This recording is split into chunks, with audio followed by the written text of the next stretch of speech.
शारदीय नवरात्र उत्सवाचा आज तिसरा दिवस आणि तिसऱ्या दिवशी नवरात्राच्या तिसऱ्या दिवशी माता चंद्रघंटा देवीची पूजा केली जाते। तर माता चंद्रघंटा ह्याचं जे रूप आहे ते देवीला का धारण करावं लागलं, माता देवीला चंद्रघंटा हे नाव का पडलं, तर आपण जाणून घेऊया थोडक्यातच। तर नमस्कार, मी छाया, तुमचं खूप खूप स्वागत आहे माझ्या YouTube चॅनलवरती। जर तुम्ही YouTube चॅनलवरती जर नवीन असाल तर प्लीज लाईक आणि सबस्क्राईब करायला विसरू नका।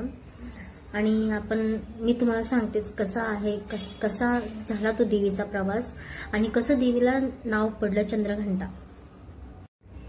एकेकाळी राक्षसांनी खूप उपद्रव घातला होता, स्वर्गावर त्यांनी आधिपत्य गाजवण्याचा प्रयत्न केला होता आणि अशा वेळेस सगळे देव घाबरले। त्यांना राक्षसांना महादेवाचं वरदान असल्यामुळे देव काहीही करू शकत नव्हते आणि त्यामुळे त्रिदेवांनी आपल्या मुखातून एक ऊर्जा तेज उत्पन्न केलं आणि त्या तेजातनं जी देवी उत्पन्न झाली ती म्हणजे चंद्रघंटा।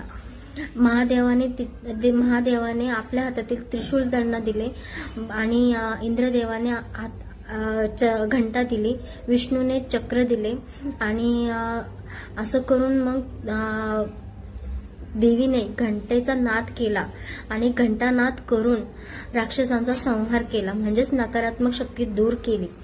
आणि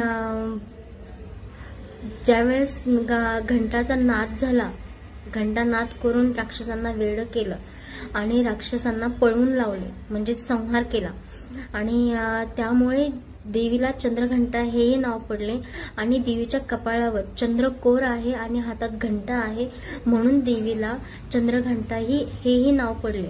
देवीला रेड कलर हा खूप पसंत आहे आणि देवी ही सिंहावर आरूढ आहे आणि आमच्या आयुष्यामध्ये देवी चंद्रघंटा सुख समृद्धी देवो हीच देवी चरणी प्रार्थना। आणि तुम्ही जर अजूनपर्यंत जर माझ्या चॅनलला सबस्क्राईब नसेल केले तर प्लीज सबस्क्राईब करा। चंद्रघंटा देवी ही धैर्य, विश्वास आणि धैर्य, स्वास्थ्य आणि सकारात्मकतेचं प्रतीक आहे।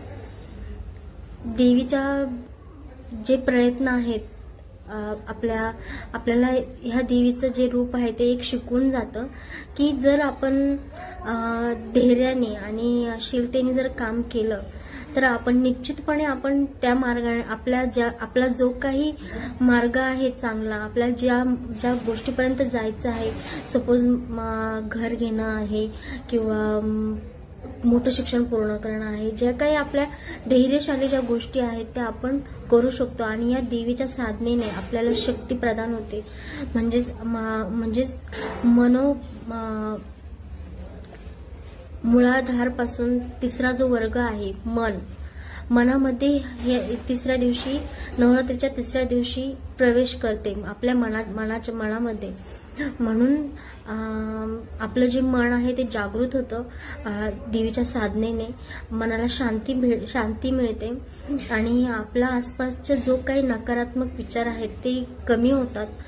जर आपण विचार केला की मला सकारात्मकपणे जीवन जगायचंय तर निश्चितपणेच आपण त्या गोष्टीकडे वळू शकतो आणि जर आपल्या डोक्यामध्ये जे काही विचार येतात घाणेरडे ते येत नाहीत आणि आपण स्वच्छ वाम मार्गातून चांगल्या मार्गाकडे जातो। हाही एक संदेश देवीच्या या घटनेमुळे दिला जातो। आणि याच्या मागे अशी पण एक कथा आहे की ज्यावेळेस माता पार्वती आपल्या घरी पूजा करत होतात त्यावेळेस कैलासावर आक्रमण होत असतं राक्षसांचं आणि राक्षसांचं आक्रमण होत असतं आणि देवी आपल्या देवघरामध्ये पूजा करत असताना घंटेचा नाद करते आणि त्या घंटेमुळे आजूबाजूची जी काही नकारात्मक शक्ती होती ती दूर गेली। म्हणजे आपल्या घरातला जो देवघरातला जो आपण घंटी वाजवतो आरती करताना, पूजा करताना, ते एक सकारात्मकतेचं प्रतीक आहे, समृद्धीचं प्रतीक आहे। म्हणून देवघरात घंटीलाही खूप मान आहे. आणि तुम्ही कुठल्याही मंदिरात गेला किंवा कुणाच्याही घरी गेला तर घंटी ही देवघरामध्ये असते आणि ती वाजवलीच जाते. तर अशी आहे चंद्रघंटेची कहाणी. तुम्हाला कशी आवडली चंद्रघंटेची कहाणी नक्कीच मला कमेंट करून सांगा. आणि हा व्हिडिओ तुम्हाला कसा आवडला हेही मला सांगा.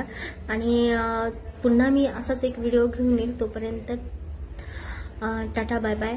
आणि खूप खूप धन्यवाद तुमचे की तुम्ही माझे व्हिडिओ पाहता आणि लाईकही करता आणि सबस्क्राईबही करता.